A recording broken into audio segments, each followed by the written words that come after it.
The valet takes my Honda Civic with the same practiced smile he gives the Mercedes and BMWs lined up at Giovanni's entrance. Through the restaurant's glass doors, crystal glasses catch the evening light, throwing prisms across crisp white tablecloths. Mother insisted on this place for their 40th anniversary dinner. Of course she did. I check my watch, 6:58 p.m. The reservation was for 7, which means Madison arrived 20 minutes ago to hold court. My sister believes fashionably late is for people who don't matter enough to set the tone. The maitre d' glances at my simple black dress, his eyes lingering a heartbeat too long on the scuff mark on my sensible heels. Name? Morgan. I'm with the anniversary party. His expression shifts from polite disinterest to practiced warmth. Ah yes, the Morgan celebration. Your sister mentioned you might be joining us. Might be joining. The words settle like ice in my stomach. He leads me through the dining room, past tables where conversations pause just long enough for diners to note my passage. Mother selected a private alcove near the back, separated from the main dining area by an ornate wooden screen. Madison's laugh carries over the barrier, bright and practiced like everything else about her. I round the screen, and there she is, resplendent in a crimson designer dress that probably cost more than my monthly rent. She's perched at the center of the table, gesturing with perfect French manicured nails as she regales our cousins with what I'm sure is a carefully curated story. Clara, Mother's voice carries just a touch too much surprise. We were beginning to wonder. I check my watch again. 7:02 p.m. Madison doesn't pause her story, doesn't even glance my way. The only empty chair sits at the far end of the table, next to an enormous potted fern that blocks half the view of the room. How fitting. Father rises halfway from his seat, an automatic response to a lady joining the table, but sinks back down when he realizes it's just me. You remember everyone, of course? He waves vaguely at the gathered faces, some familiar, some not. I nod, sliding into my assigned exile by the plant. A young man I don't recognize leans over from the next seat. Sorry, what did you say your name was? Clara. Clara Morgan. His brow furrows. Oh, are you related to Madison? Before I can answer, servers appear with champagne flutes, a choreographed dance of white-gloved hands and sparkling crystal. The envelope in my purse seems to grow heavier. I'd planned to present it during dessert $60,000 saved over 7 years, a gesture of gratitude despite everything, a peace offering, a final attempt. Madison stands, and the whole room seems to lean toward her like flowers following the sun. She raises her glass, diamond tennis bracelet catching the light. To Walter and Linda Morgan. Her voice carries perfectly, each word crafted for maximum impact. Thank you for raising the most incredible only child anyone could ask for. The silence that follows isn't the shocked kind. No one gasps, no one glances my way, no one corrects her. Mother and father beam, raising their glasses in acknowledgement. Uncle Dennis starts to shift in his seat, but Aunt Carol's hand on his arm stills him. Memories flash through my mind like photographs dropping from a shuffled stack. 7-year-old me sitting alone at a school concert while they fussed over Madison's costume for a performance 3 weeks away. 12-year-old me watching from the window as they took her shopping for a special occasion dress, having forgotten to wake me. 16-year-old me at honors night, scanning the audience, finding only empty seats where my parents should have been, but there was Aunt Carol, smiling and waving. Uncle Dennis beside her with his trusty camera. The cousin's boyfriend leans over again. Sorry, what was your name again? My hands are steady as I reach for my purse. The envelope inside, thick, cream-colored, expensive, feels solid and real. I'd chosen it carefully, wanting the presentation to be perfect. Wanting to finally make them proud, to prove I was worth noticing. The room continues its usual orbit around Madison as I stand. No heads turn my way. No conversations pause. I am a ghost, moving through their celebration unnoticed. But for the first time, the invisibility feels like armor instead of a wound. I walk with measured steps to where Carol and Dennis sit, slightly apart from the main group as always. Carol looks up, her kind eyes widening slightly as I place the envelope in front of her. This is for you, I say, my voice quiet but clear. The room falls silent then, conversations dropping away like stones into still water. Madison's laugh cuts off mid-note. Mother's silverware clinks against her plate. Carol's hand trembles slightly as she reaches for the envelope. Clara, what? Open it later. I manage a small smile, real warmth seeping into it as I look at the two people who've actually seen me all these years. When you get home. Dennis's weathered hand covers mine for a moment, a gesture so paternal it makes my throat tight. I turn away before anyone can see the moisture in my eyes, walking past Madison's perfect posture and mother's frozen smile and father's carefully blank expression.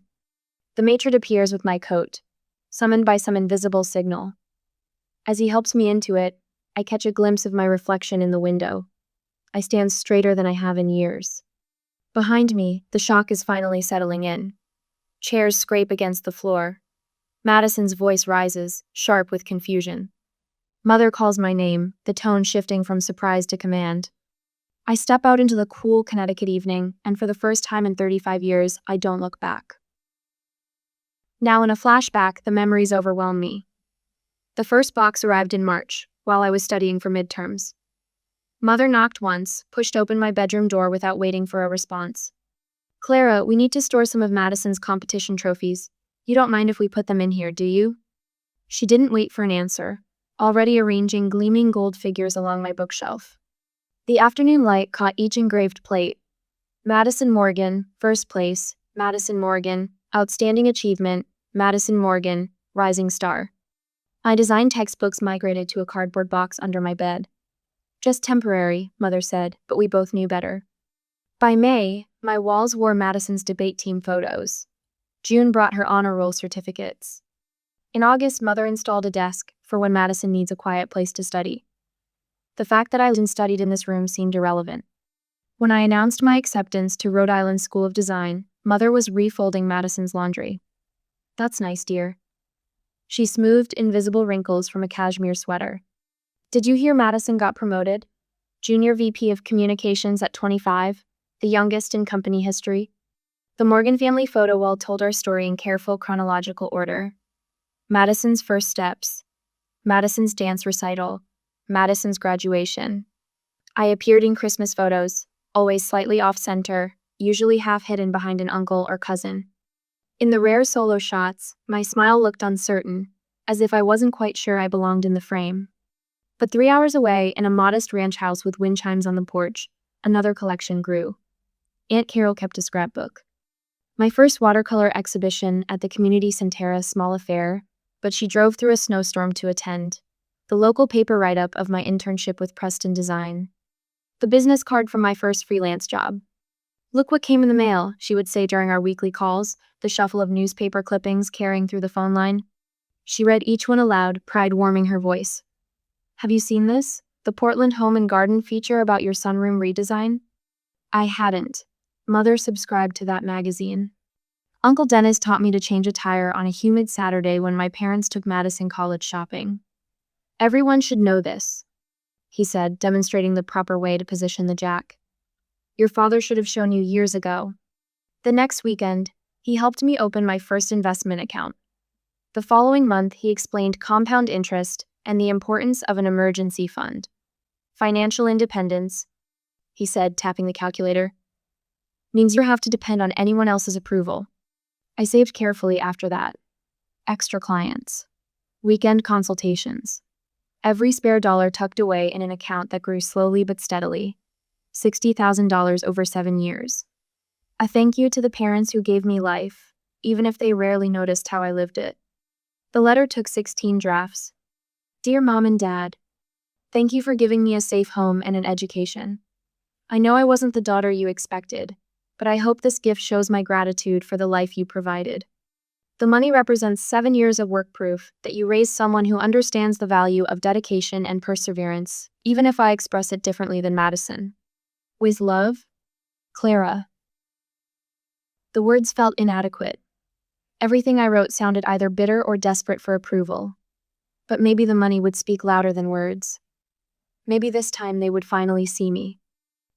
"Your sister's latest ad campaign reached 14 million viewers," Father announced at Thanksgiving. I had just completed a historical restoration project, transforming a crumbling Victorian into a modern family home while preserving its original character. The Architectural Journal coverage sat unopened on their coffee table. "Clara Morgan?" A potential client squinted at my business card. Any relation to Madison Morgan, the marketing genius? My daughter is so talented, Mother told her bridge club. She meant Madison, of course. I stood in the hallway, portfolio clutched to my chest, listening as she detailed Madison's latest triumph. You should be grateful, Madison said over Christmas dinner, reaching for another roll.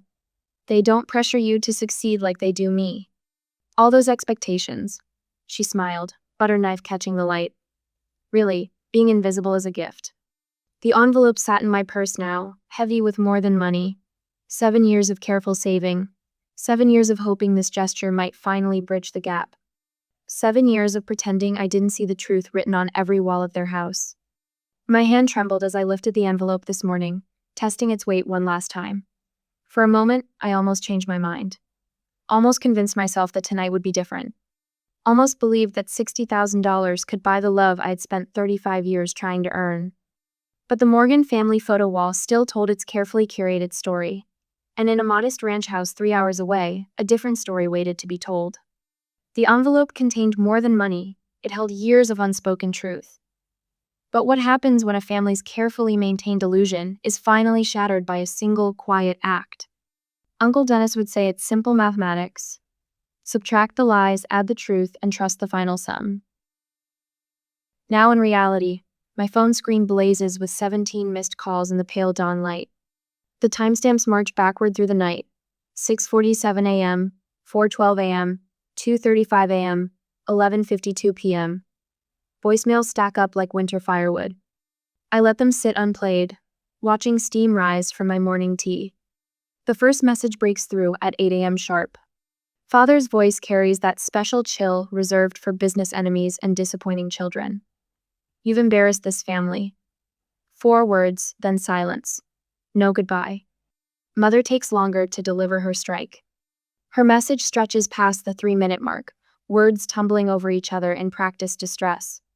How could you hurt us this way, after everything we've sacrificed? The familiar guilt rises in my throat, but something else rises with Ida's strange, wild lightness. Madison waits until noon. The text arrives with surgical precision. A screenshot from 3 years ago, words I'd written to Carol during a moment of raw honesty about feeling overwhelmed. Sometimes I want to scream until they see me, until they remember I exist. Madison's message follows. Clearly you've been unstable for a while. We're all very concerned. I block her number. Then my parents. The silence fills my apartment like sunlight after a storm. Carol calls at 2 p.m. Her voice trembles. We haven't opened it yet. You can. The words come easily now. Clara, honey. A rustling sound, then Dennis in the background. More rustling, a sharp intake of breath. This is $60,000. Yes. We didn't do anything to deserve this. My fingers trace the rim of my empty teacup. You loved me, that was enough. Silence stretches between us, warm and honest. Then Carol's voice changes. Madison sent me something. A text you wrote. I remember. My hand still's on the cup. I meant every word. I was drowning in silence, and you were the only ones who heard me. A sound between a laugh and a sob. We always heard you, sweetheart. That night, I sleep without dreaming for the first time in years. The morning brings clarity sharp as winter sunshine. I sit at my desk, fingers hovering over the keyboard. The letter forms itself. Dear Mother and Father, I release you from any obligation to explain or defend my existence. I release myself from the burden of proving I deserve space in this world. Please do not contact me again. I wish you peace, but I am done pretending. Clara. The send button clicks with finality. I stand, walk to my living room wall where family photos hang in careful formation. Mother's face smiles from behind glass, Madison radiant beside her. My own face appears in corners, half-cropped from special moments. The frames come down one by one. My phone rings. A client whose Victorian renovation I've spent 6 months on, transforming dated rooms into living spaces. Her voice carries wonder. Clara, I just walked through the house for the first time since you finished. It finally feels like home. Home. The word echoes as I wrap the family photos in the newspaper. They'll go to the attic, a history preserved but no longer defining my present. The next morning brings an invitation to Cousin Sarah's baby shower. My fingers find the decline button without hesitation. No excuse, no apology. Just, I won't be able to attend. Best wishes for the new arrival. The weight lifts from my shoulders so suddenly I gasp. Years of carefully crafted explanations, of making myself small enough to fit family expectations gone in 2 sentences. A text from cousin James appears. Heard some weird happened at the dinner. You okay? I stare at those 3 words. You okay? The automatic response forms. I'm fine. Delete. Everything's great. Delete. No, I'm not okay. But I will be. Send. The truth sits strange and wonderful on my tongue. I carry it into my next client meeting. The young couple wants to renovate their first home. The wife speaks hesitantly about colors, glancing at her husband for approval. I recognize the familiar dance of making oneself smaller. Tell me about your perfect space, I say, not what you think you should want. What makes your heart feel at home? Her eyes light up.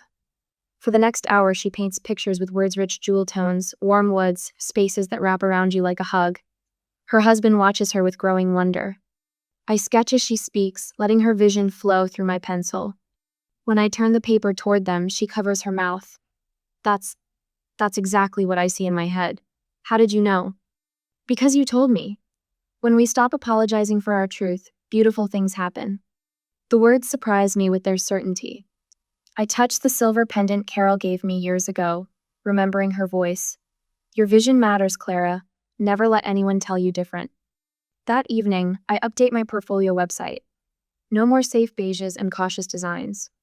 I fill the page with my boldest work, the sunroom that blooms with stained glass light, the library with its secret reading nook, the kitchen where 3 generations now gather to bake holiday cookies. Spaces that tell stories, spaces that see people. My phone buzzes, a text from Carol. The scholarship paperwork is ready. Are you sure you want your name on it? I think of some future student, feeling invisible, finding proof that being seen matters. That quiet truth deserves celebration. Yes, my name belongs there. The sun sets behind Portland's winter trees. I stand at my window, watching the harbor lights blink on one by one. Each light a home, each home a story, each story waiting to be heard. In the growing dark, I whisper the truth I've carried since that dinner. I see you now. I see me. The harbor bells chime 8 o'clock. 1800.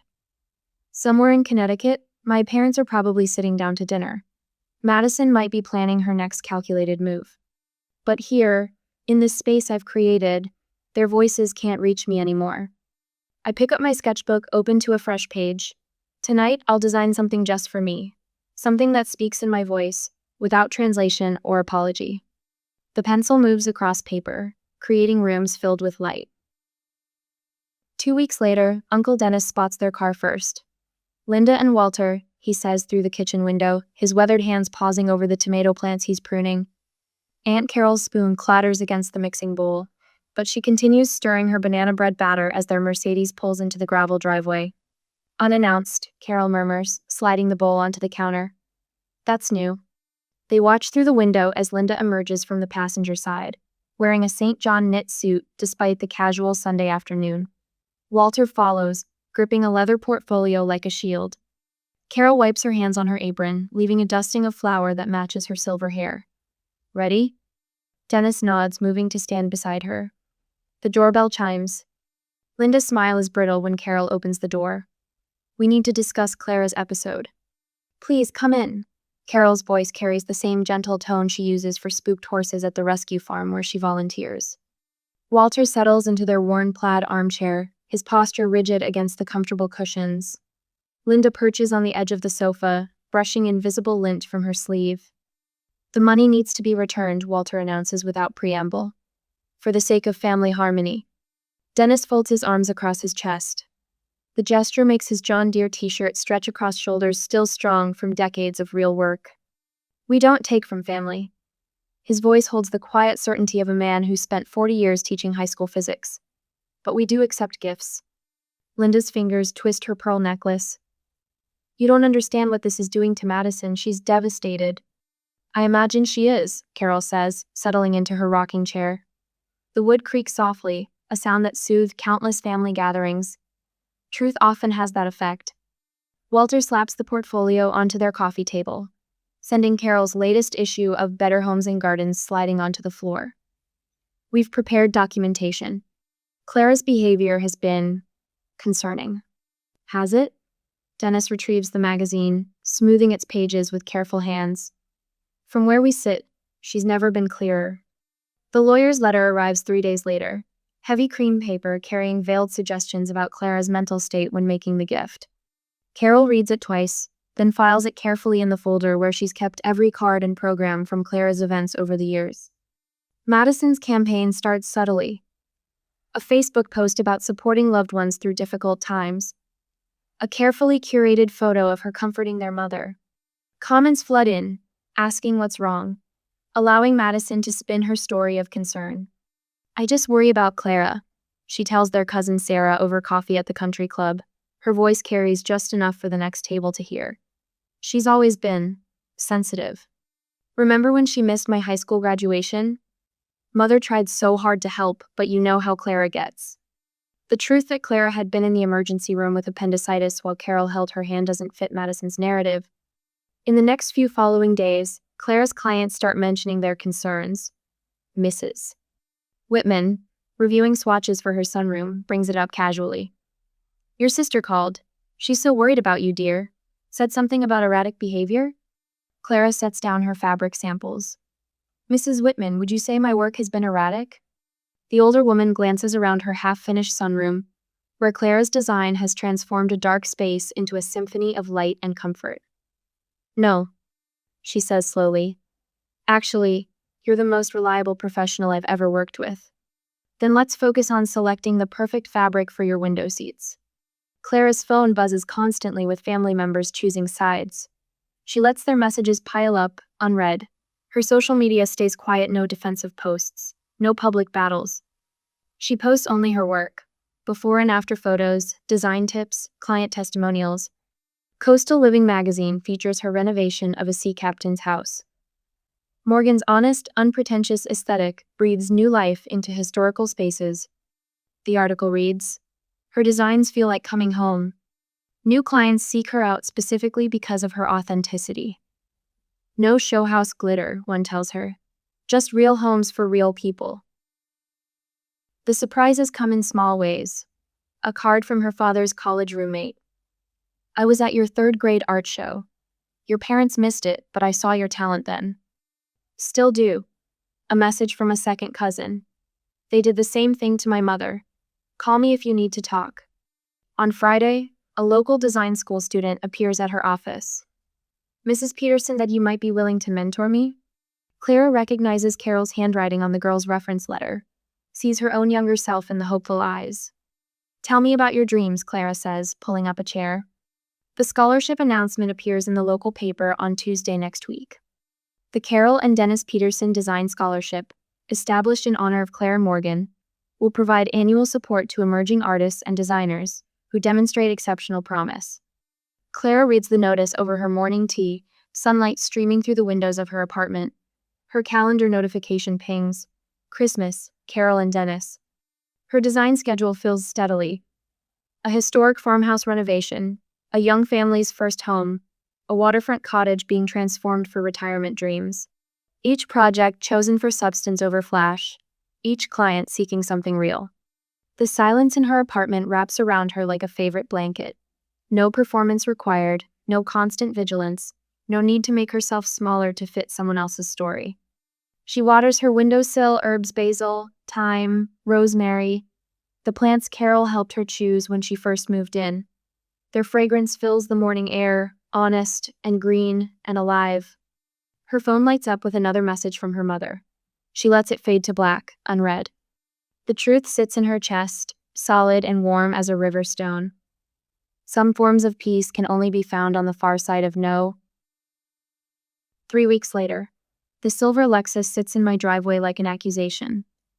Walter and Linda Morgan, perfect posture intact, wait on my front porch as if they belong there.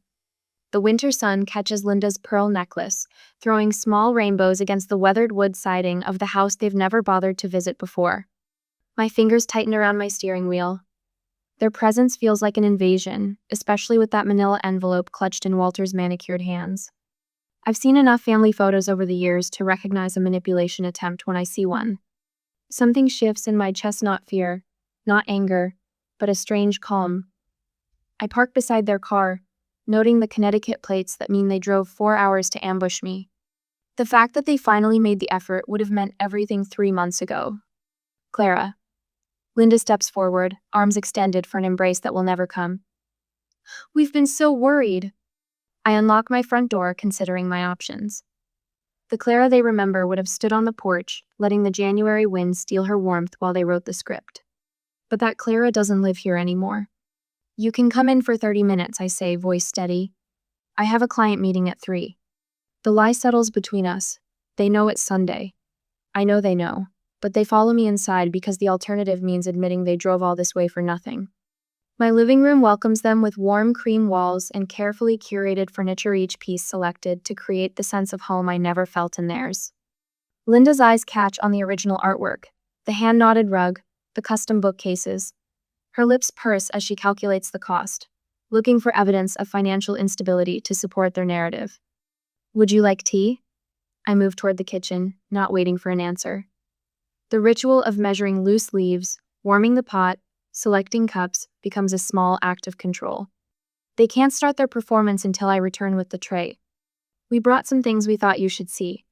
Walter's voice carries that familiar stern, note the tone that once made me shrink into myself. He spreads photos across my coffee table like playing cards in a game I'm tired of losing. Linda perches on the edge of my sofa, hands clasped. We've been doing a lot of thinking, sweetheart. About family. About healing. The water boils. I pour it over the leaves, watching them unfurl. 3 minutes to steep. The silence stretches.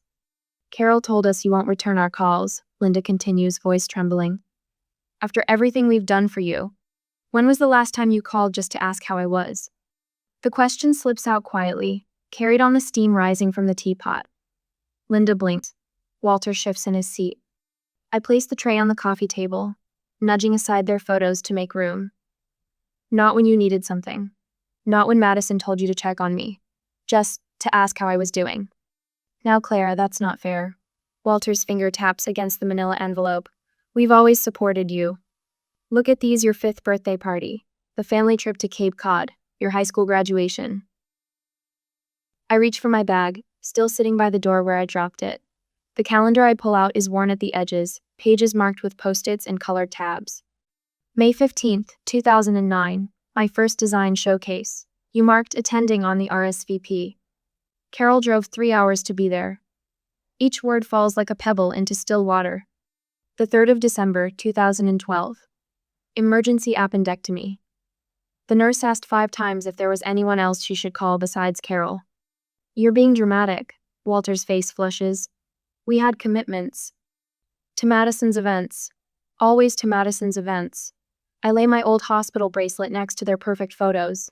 You didn't forget I existed just once. You forgot every day. You've always been difficult. The words explode from Walter, shattering the careful script. Always so sensitive, so demanding. Your sister never... I'm not difficult. My voice remains level, though my hands shake slightly as I pour the tea. I was just never Madison. Linda's tears fall now, real ones. Not the practice drops she used to summon at family gatherings. Her fingers clutch her necklace as if it might anchor her to the reality she thought she knew. Please, Clara. Her voice cracks. We can fix this. We can all get counseling, learn to communicate better. Madison says... Madison isn't here. I stand, crossing to the door. I wish you well, but this is my home and I'm asking you to leave. You ungrateful. Walter starts to rise, but Linda's hand on his arm stops him. The silence fills my living room like morning fog, heavy with things we'll never say. Linda gathers their photos with trembling fingers. Walter's hands clench and unclench around the manila envelope he never opened. They walk to their car beneath the winter sun that paints long shadows across my driveway. The same sun that rose this morning over a daughter they thought they could still control, and sets now on a woman they never really knew. I close my door on the sound of their engine starting. My tea has grown cold, but I drink it anyway, tasting truth instead of bitterness. The frames on my walls hold different memories now. Carol and Dennis at my first Maine Christmas, friends who became family gathered in my garden, spaces I've designed that tell stories of being seen. Above my desk, a small sign reads, "Home is where your story begins." Mine begins here, in the quiet after the storm, where peace tastes like cold tea and victory feels like finally exhaling. A month later, the scent of cinnamon and pine needles wraps around me as I step into Carol and Dennis's home. Handmade ornaments from the 1970s dangle from a slightly crooked Christmas tree construction paper, angels with cotton ball beards, plastic bread tags spray-painted gold, wooden clothespins transformed into nutcrackers. No color-coordinated theme, no professional decorator's touch, just 40 years of collected memories, each one hung with love. "Clara!" Carol's laugh bubbles from the kitchen, accompanied by the clatter of cookie sheets and the warm aroma of ginger. "Come taste these before Dennis eats them all." Dennis appears in the doorway, cookie crumbs dusting his flannel shirt. "I'm quality control," he announces with mock solemnity. His eyes crinkle at the corners as he pulls me into a hug that smells of wood smoke and wintergreen lifesavers. The kitchen counter overflows with mismatched plates of snickerdoodles and thumbprint cookies. A radio plays Bing Crosby, the sound scratchy and perfect. Carol hasn't bothered with makeup, her silver hair escaping its clip as she rolls out another batch of dough. "Your portfolio's on the coffee table," Dennis says, settling into his worn leather armchair. "That young couple from church stopped by yesterday. Their daughter's graduating design school in May." His voice carries quiet pride. "Wanted to show her what real talent looks like." My throat tightens. I remember being that student full of dreams and doubts, wondering if I'd ever be good enough. But unlike my story, this young woman has people who believe in her. Carol wipes flour from her hands and joins us, perching on the sofa arm. "We've been meaning to tell you something, Clara." She exchanges a glance with Dennis. "About the money." My stomach clenches, old instincts flaring. But Carol's next words dissolve the tension. "We used part of it to start a scholarship," she says softly, "for young designers who need a little help getting started." Her hand finds mine. "We thought you'd want us to pass it forward." The room blurs. Dennis clears his throat. "The Clara Morgan Design Scholarship," he says. "Unless, if that's difficult, we don't have to use your name." I squeeze Carol's fingers, remembering all the times they showed up when no one else did. All the small kindnesses that added up to love. "I want my name on it," I whisper. "I'm not hiding anymore." Later that evening, my phone buzzes with a text from Sarah, one of my newest clients. Her design consultation reminds me so much of myself. At 23, talented but unsure, permission slips still stuck in her vocabulary. "Would it be okay if..." I was thinking maybe. "If it's not too much trouble." I text back, "Your instincts are solid. Trust them." 3 dots appear, disappear, appear again. Finally, "Thank you for seeing me." The words hit like a physical touch. I glance around my apartment, no longer the sparse, careful space it once was. Photos crowd the walls. Carol and Dennis at my first gallery showing. My friend Marcus and his husband at their housewarming, surrounded by the built-ins I designed. Sarah's preliminary sketches tacked next to paint swatches and fabric samples. The phone rings. Cousin Rachel, who chose to maintain contact despite the family's unofficial embargo. "Just checking in," she says. No pressure, no agenda, just connection. Carol's question from dinner echoes in my mind. "Do you regret it?" I sink into my favorite reading chair, the one I reupholstered myself in soft velvet the color of sea glass. Outside, snow falls in lazy spirals, each flake visible in the glow of my porch light. Tomorrow I'll meet Sarah for coffee, then stop by the local design college to mentor their winter graduates. Next week, Carol and Dennis are helping me host a New Year's open house, and nothing fancy, just good food and better company. "Not at all," I answered Carol. "I didn't walk away from my family, I walked toward one." The truth of those words settles into my bones like warmth. Some might see empty chairs around my holiday table, hear silence where blood relations should speak. But I see the spaces filled with chosen family, hear laughter unmarred by comparison or competition. I see myself, finally visible, moving through my own life with quiet confidence. The snow continues falling, each flake finding its perfect place in the gathering dusk. Like me, they don't need permission to belong exactly where they land. I arranged the stack of pastel-wrapped packages on my sister's gift table, each one selected with painstaking care. The teddy bear onesie, The hand-knitted blanket I spent weeks making. The silver rattle that cost more than I should have spent. My offerings to Brielle's unborn child sit among dozens of others, all dwarfed by the immaculate diaper cake towering at the center, adorned with satin ribbons and tiny plastic rattles. "Chloe, there you are." Mom swoops in, punch cup extended like a peace offering. "You look tired, honey. Are you sleeping any better?" I accept the cup with a smile that doesn't quite reach my eyes. "I'm fine, Mom." She pats my arm, her attention already drifting to where Brielle holds court in the living room, one hand resting on her swollen belly as she laughs with a cluster of friends.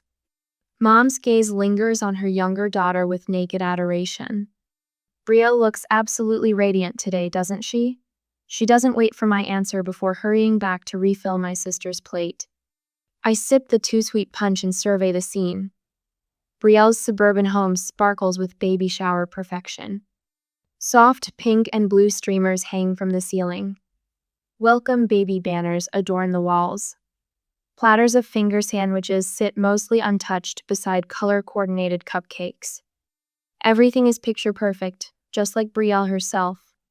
Two of Brielle's college friends stand near the kitchen doorway, their heads bent together in conversation.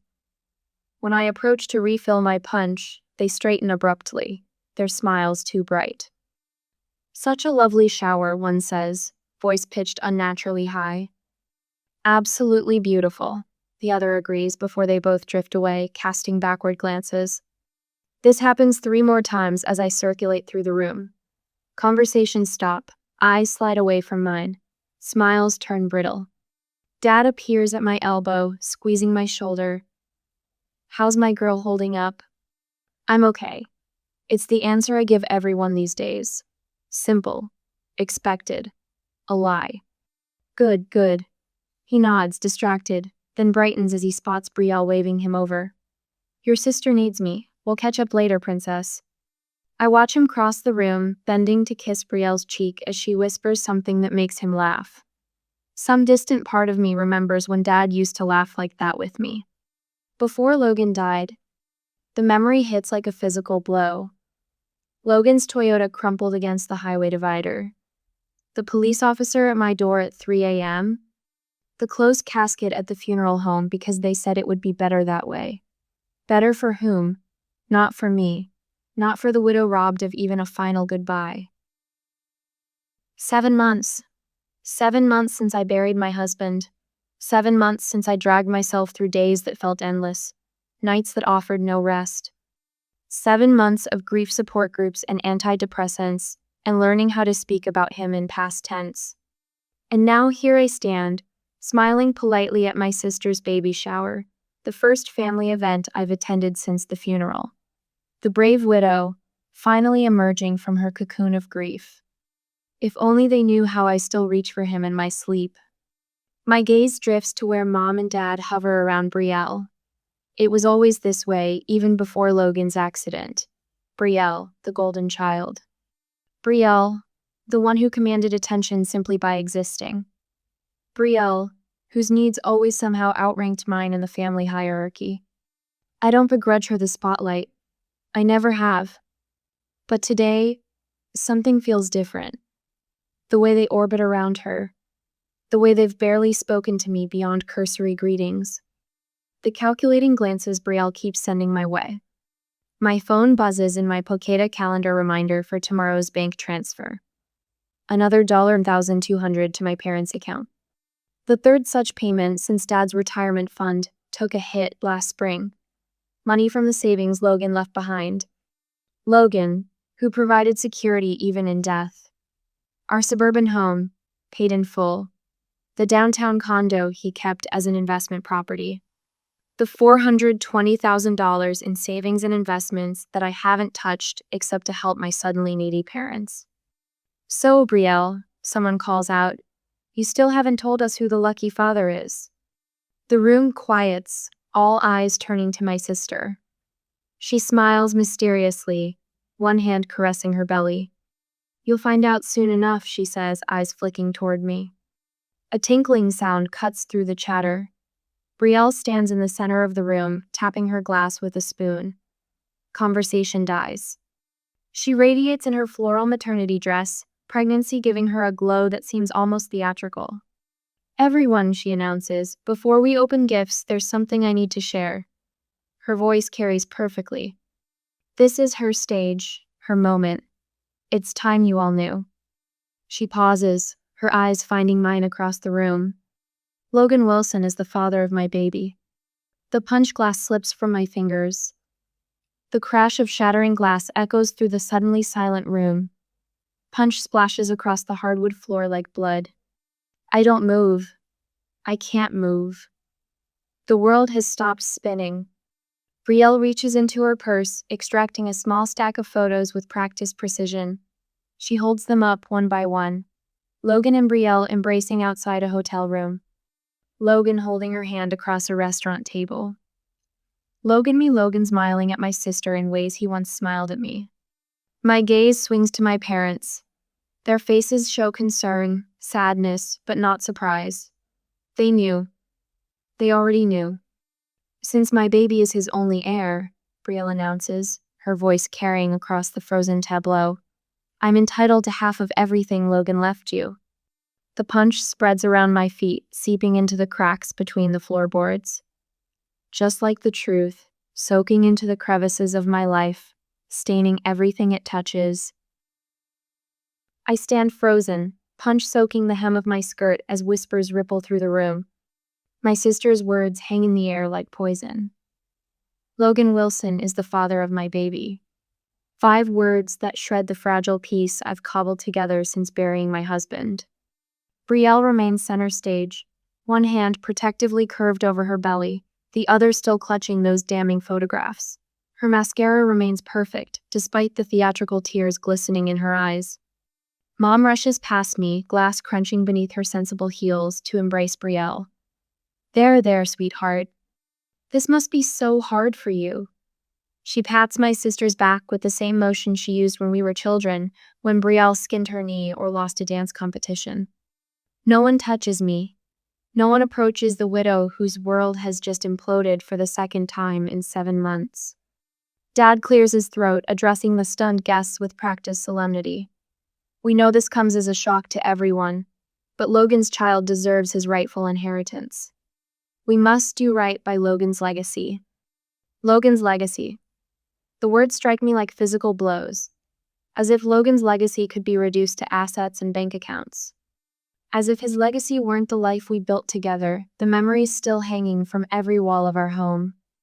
Aunt Meredith touches my elbow. "Honey, perhaps you should sit down." Her voice carries the forced calm people use with unpredictable children. I brush her hand away, noticing for the first time that guests are beginning to gather purses and jackets, making hasty retreats with backward glances and uncomfortable smiles. "Chloe." Dad approaches with his checkbook, face the expression he wears when discussing finances. "Why don't we continue this discussion in private, as a family?" Privacy. The word tastes bitter on my tongue. A bit late for that, isn't it? He steers me toward the kitchen, while Mom guides Brielle in the same direction. The remaining guests part like the Red Sea, relief evident in their escape. The kitchen's brightness feels obscene. Crystal clean countertops, gleaming appliances, everything in its place while my entire world dissolves. "How long have you known?" I demand, bracing against the kitchen island. Mom's hands flutter to her necklace, a nervous habit from my childhood. "Known what exactly?" "Don't." My voice drops to a dangerous whisper. "Don't insult me by pretending." Dad squares his shoulders. "We've known about Logan and Brielle for about 8 months, dear. 8 months. Before Logan's death. While we were planning our 5th anniversary trip. While I was researching fertility specialists because we hadn't conceived yet." "You knew while he was alive, and said nothing?" Mom's gaze slides away from mine. "It wasn't our place to interfere in your marriage. But it's your place to ambush me at a baby shower? To help Brielle stake claim to Logan's money? That's not fair, Chloe." Dad's accountant voice emerges reasonable, measured. "Family assets should be distributed fairly. Logan's child has legal rights." "Logan's child." I spit the words back at him. You don't even question whether it's true. Brielle sniffles dramatically from her perch at the breakfast nook. I have proof, Chloe, not just the photos. Convenient proof that appears after he's dead and can't defend himself. You're in denial. Mom places her hand over mine, her diamond tennis bracelet catching the light. The bracelet I helped Dad pick out for their anniversary last year. We understand this is difficult, but I pull my hand away. Difficult? A harsh laugh escapes me. You have no idea what difficult is. My phone buzzes in my pocket. Dr. Sullivan, my Thursday grief group leader. The coincidence nearly breaks me. You should go home and rest. Dad's tone suggests I'm being hysterical. When you've calmed down, we can discuss how to handle the redistributed assets without making this messier than it needs to be. Redistributed assets. As if Logan's death were merely a financial transaction requiring adjustment. There's nothing to discuss. I straighten my spine, channeling the boardroom confidence I used to have before grief hollowed me out. Any claims against Logan's estate will go through proper legal channels. Mom's eyes widen with hurt surprise. We're family, Chloe. Surely we can resolve this without involving lawyers. The text notification chimes again. I glance down. Just heard what happened. I'm here if you need anything. Love, Megan. My cousin. The only family member who bothered to check on me regularly after the funeral.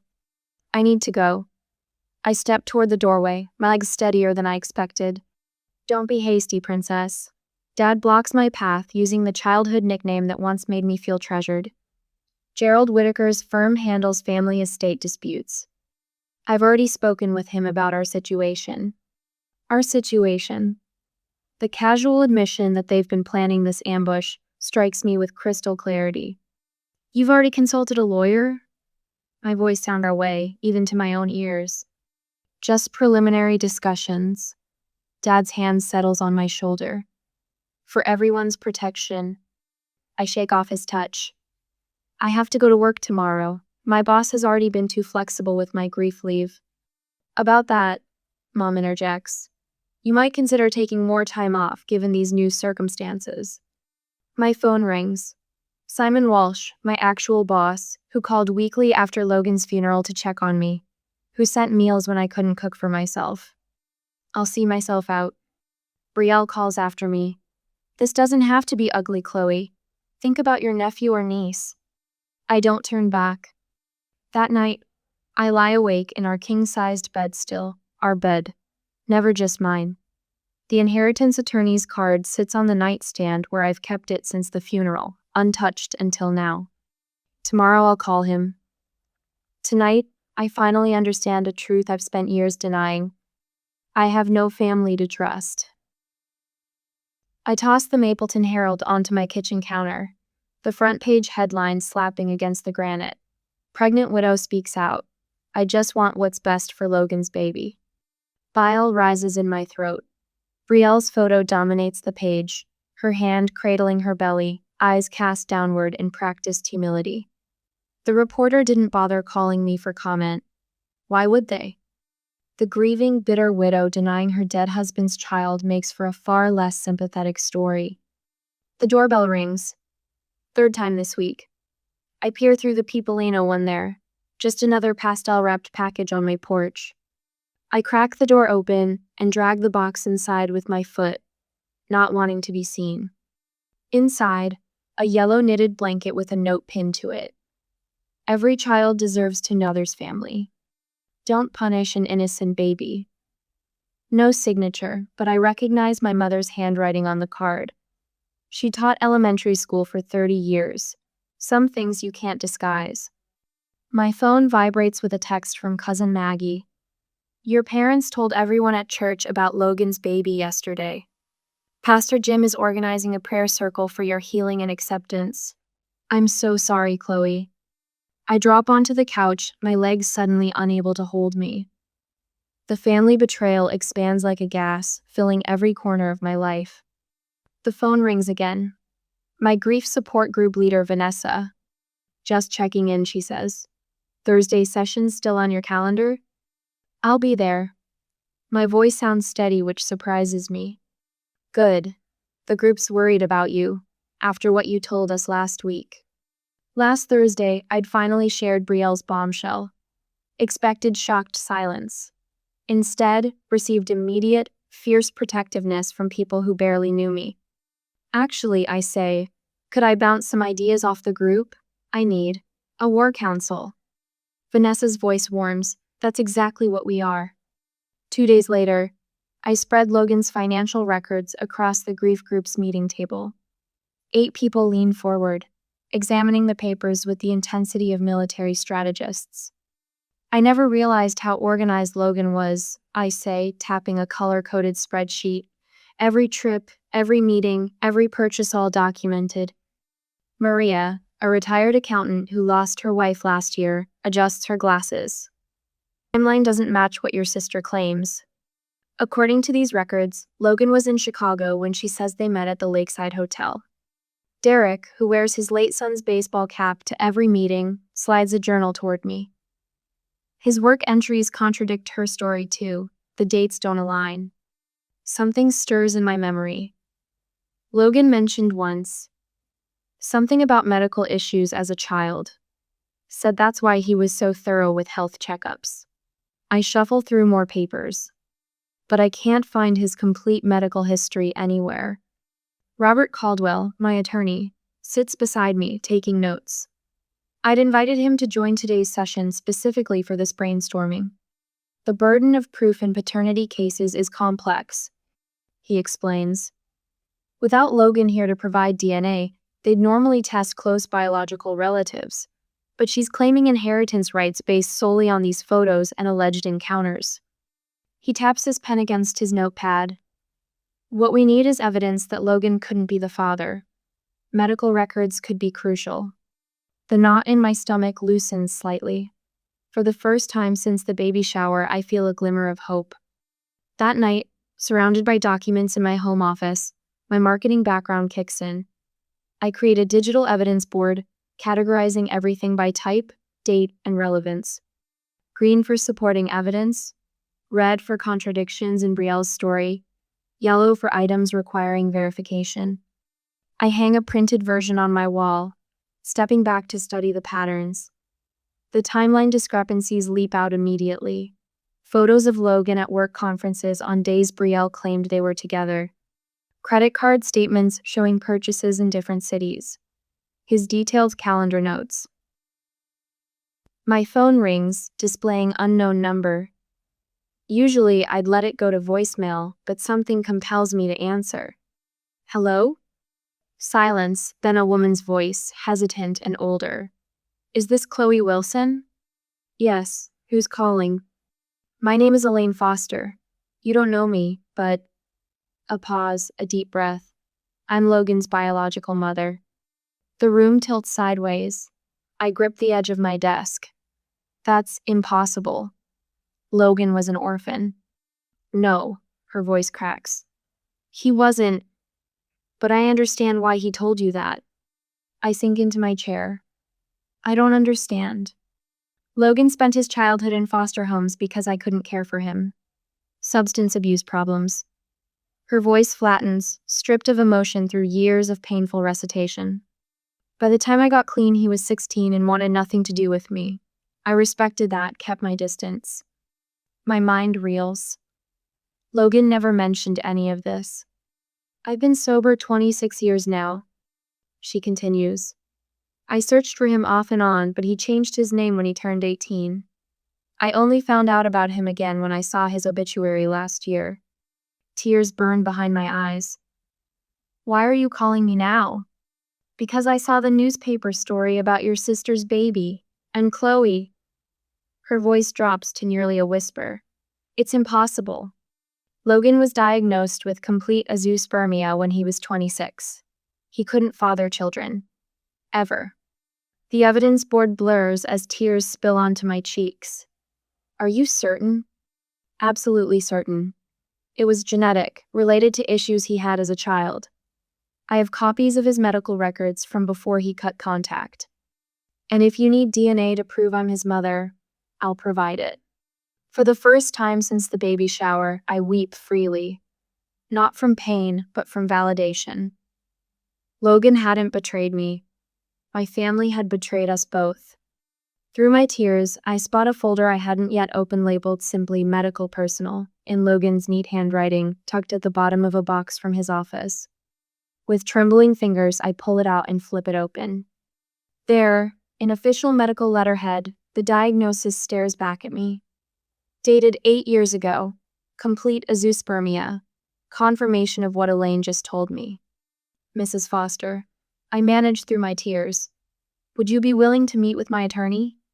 Tomorrow if you need. And Chloe? Call me Elaine.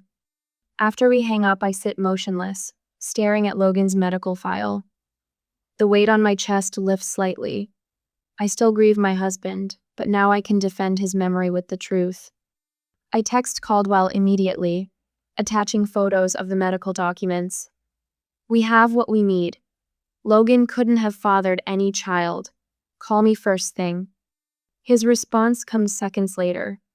This changes everything. Get some rest. The counterattack begins tomorrow. I trace my fingers over Logan's signature on his medical forms. For the first time in 7 months, I sleep without reaching for him in the darkness. With the medical records in hand, I finally had the weapon I needed. But would the truth be enough against a family willing to lie so boldly? And what other secrets had Logan taken to his grave? The courtroom showdown awaits. I sit across from Elaine Foster in a corner booth at Rosie's Diner, studying the face of the woman who gave birth to my husband. Her hands cradle a manila folder containing the medical records that could save everything I have left. I never thought I'd share these with anyone. Elaine's fingers tap lightly on the folder. Logan was so private about his condition.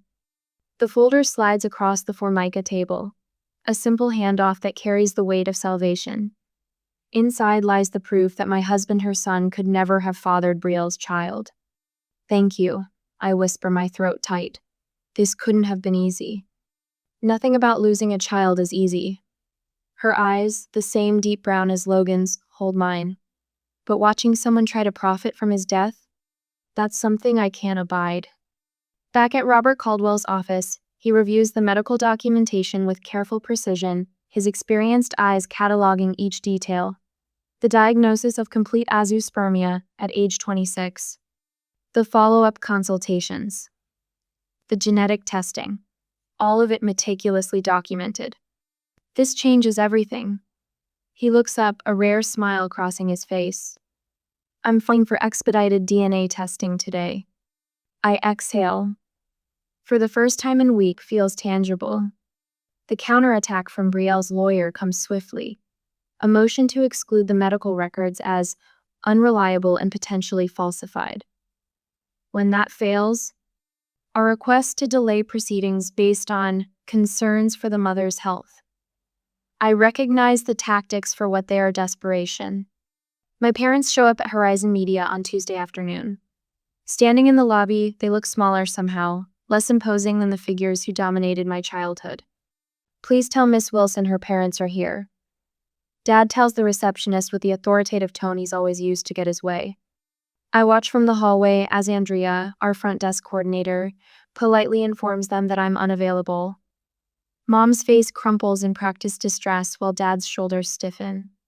Just 5 minutes, Mom pleads. We're family. Not anymore, I whisper to myself, turning away before they can spot me. The calls begin the next day. Anonymous concerns about my mental stability directed to HR. A carefully staged reconciliation attempt at my Thursday grief support group, with a cousin I barely know showing up to plead my family's case. Each move more transparent than the last. But nothing prepares me for the moment in courtroom 4B, when Judge Harriet Maloney delivers her ruling. The court will allow both the medical evidence and expedited DNA testing. Her voice crossed the suddenly silent room. The medical records provided are clearly authentic and relevant to these proceedings. From my seat beside Caldwell, I watch Brielle fidget with her oversized diamond earring, her face a mask of controlled panic. For the first time since the baby shower, I feel something close to power. Elaine takes the stand that afternoon, her silver hair pulled back in a simple bun, her navy cardigan buttoned against the courtroom chill. She answers questions about Logan's medical history with quiet dignity, never once allowing Brielle's lawyer to fluster her. "And you're certain about this diagnosis?" he asks for the third time, his tone suggesting doubt where none should exist. "My son had genetic testing at 3 different facilities." Elaine's voice remains steady. "The condition was not temporary or treatable. Logan could never father a child." The court-appointed medical expert confirms every word. Technical terms fill the courtroom: congenital bilateral absence of the vas deferens, genetic markers, sperm count analyses. With each scientific confirmation, the foundation of Brielle's claim crumbles further. When Judge Maloney orders Brielle to submit the baby for DNA testing, my sister's composure finally fractures. Her hand flies to her throat, her eyes darting toward our parents in naked panic. The shift in public opinion happens gradually, then all at once. A church elder calls to apologize. The local newspaper prints a small retraction. Cards arrive from extended family members, brief notes of support and regret for believing the worst. I file them all away, grateful but unmoved. The truth was always there. They simply chose not to see it. "Chloe, please." Mom's voice breaks through my voicemail one evening. "Your father pushed me into this. I never wanted." I delete the message before she can rewrite history. Dad tries a different approach, showing up at Caldwell's office to explain how he was just protecting Brielle. As if betrayal could be justified by good intentions. Brielle misses the next court date. Her lawyer cites emotional distress, but the truth slips out through the grapevine. She's frantically searching for the actual father before the DNA results expose everything. I drive past my childhood home on a whim and spot the FOR sale sign stabbed into the front lawn, the financial house of cards beginning to collapse. In Caldwell's office, we prepare for the final phase. DNA samples collected from Elaine, standing in for her son. The medical examiner's report on hereditary markers highlighted in yellow. My decision to pursue damages for emotional distress outlined in precise legal language. "Whatever happens," Elaine says, her hand covering mine, "you're not alone anymore." For the first time since Logan died, those words feel true. The courtroom settles into a weighted silence as the judge reviews the documents before her. The clock on the wall ticks with cruel precision, each second stretching into infinity. My hands tremble slightly, so I fold them in my lap to hide the tremor. Across the aisle, Brielle shifts in her seat, crossing and uncrossing her legs. Her makeup is flawless but heavy-handed, the foundation unable to completely conceal the dark circles under her eyes. She catches me looking and lifts her chin a fraction higher. I glance back at my parents seated 3 rows apart. Mom clutches her purse with white knuckles while Dad stares straight ahead, shoulders hunched beneath his suit jacket. The united front they presented at the baby shower has crumbled into individual islands of anxiety. Elaine's warm hand covers mine. 8 weeks ago, this woman was a stranger. Today, her presence anchors me more securely than my blood relatives ever did. "All rise," the bailiff announces. Judge Martinez enters with measured steps. Her expression reveals nothing as she takes her seat and nods for us to do the same. Before we proceed with the reading of the DNA results, Brielle's attorney says, rising quickly, "We would like to request a brief recess for a private settlement discussion between parties." My attorney, Robert Caldwell, glances at me with raised eyebrows. I give a small shake of my head. "Your Honor," Caldwell responds, "we see no reason for delay. The court has the scientific evidence before it." Judge Martinez regards Brielle's attorney over her reading glasses. "Unless both parties agree, we will proceed as scheduled."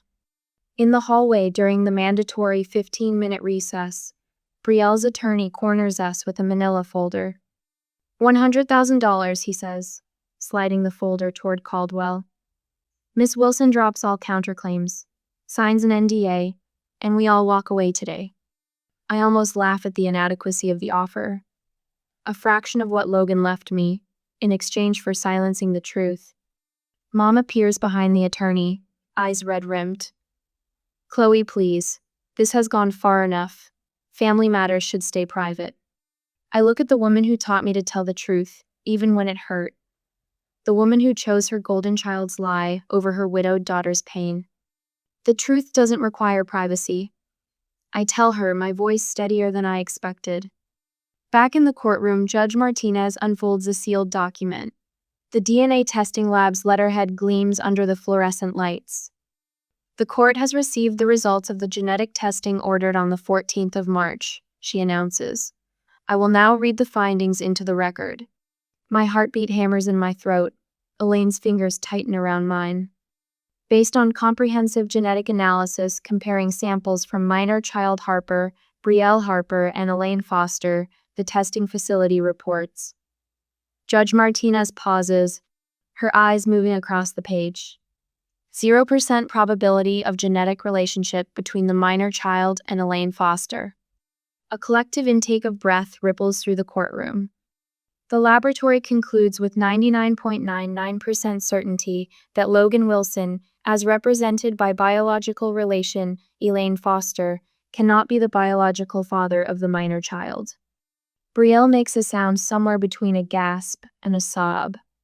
Her attorney whispers urgently in her ear, but she shakes her head, mascara already tracking down her cheeks. Your Honor, may I? She starts, her voice breaking. Miss Harper, you need to consult with your attorney before speaking, Judge Martinez warns. No, Brielle pushes to her feet. I need to say this. Her attorney tugs at her sleeve, but she pulls away, stepping toward the bench. There were others, she admits, her voice fragile in the quiet room. During that time, I wasn't sure who. She wipes at her cheeks, smearing makeup across her face. When I found out I was pregnant, I panicked. Then when Logan died, I thought, you thought no one could disprove it since he was dead. I finished for her, the words bitter on my tongue.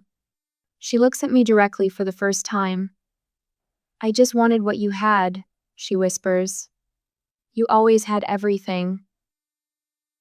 The absurdity of her statement hits me like a physical blow. Everything? My dead husband? My childless home? The grief that follows me like a shadow? Judge Martinez raps her gavel once. Miss Harper, return to your seat. After a brief consultation with both attorneys, the judge delivers her ruling with clipped precision. This court dismisses all claims against Chloe Wilson with prejudice. Miss Harper, this court takes a dim view of perjury and fraudulent claims. You are hereby ordered to pay all court costs, and Miss Harper, this court takes a dim view of perjury. Wilson's legal fees. Her gaze hardens. Be advised that this ruling will be forwarded to the district attorney's office for review of potential criminal charges. She grants the restraining orders against Brielle, Mom, and Dad without hesitation. When she finally adjourns the proceedings, I sit motionless, unable to fully process that it's over. It's truly over, Caldwell says, echoing my thoughts as he shakes my hand in the hallway. Reporters hover at a respectful distance, but I have no words for them. Mom and Dad approach as Caldwell excuses himself to file our final paperwork. Chloe, Dad begins, his voice uncharacteristically humble. We were deceived too, you have to believe that. Mom nods eagerly. Brielle told us she had proof. Stop.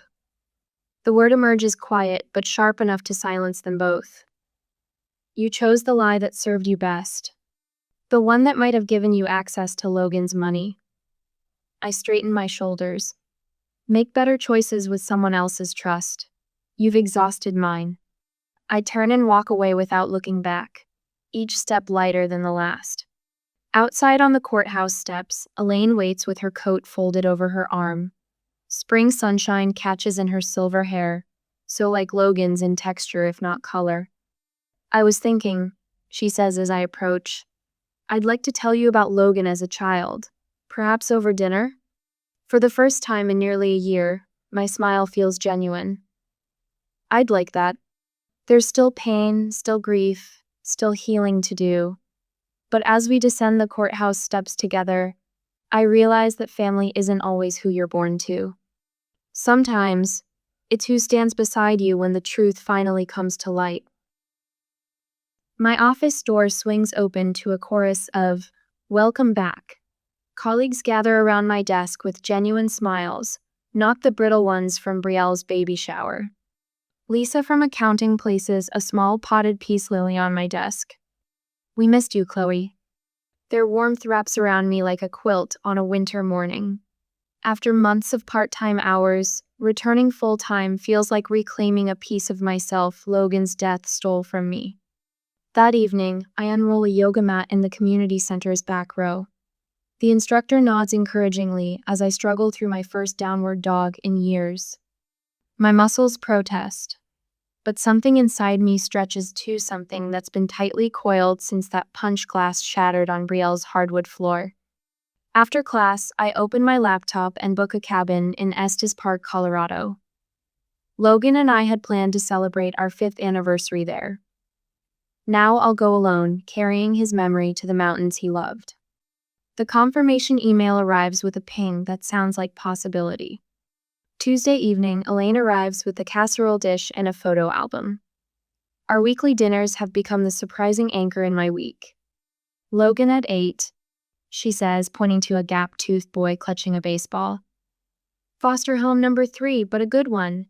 The Millers. They wanted to adopt him, but the system." I trace his smile with my fingertip. He never told me about the Millers. Some memories were too painful, even the good ones. Later that night, I sort through Logan's closet, no longer searching for evidence, but for understanding. His collection of baseball caps makes sense now. The Millers took him to games. His aversion to hospitals suddenly has context. The medical tests that confirmed his infertility happened in one. I fold each shirt with new reverence, knowing the full arc of his journey. The grief support group applauded last week when I shared the court victory, but they truly celebrated when I mentioned sleeping through the night without nightmares. Progress isn't linear, Dr. Samuels reminded us, but it is possible. On Friday, I signed the paperwork transferring ownership of Logan's downtown condo to Elaine. Her hands tremble as she accepts the keys. "I can't possibly." "You gave me my life back," I tell her. "Logan would want you to have it." Tears spill down her weathered cheeks. "I never thought I'd have a daughter." The word warms places inside me I thought had frozen permanently. The following week, I attend my coworker Jen's baby shower. Unlike 7 months ago, I offer congratulations without pain overshadowing my words. The decorated nursery doesn't trigger flashbacks of Brielle's announcement. Instead, I notice Jen's happiness, the genuine excitement of her husband, the community gathering to support new life. No family members hover nearby, yet I'm surrounded by true friends who stood by me when truth became my only weapon. A certified letter arrives from Nancy and Gerald, their return address in familiar handwriting.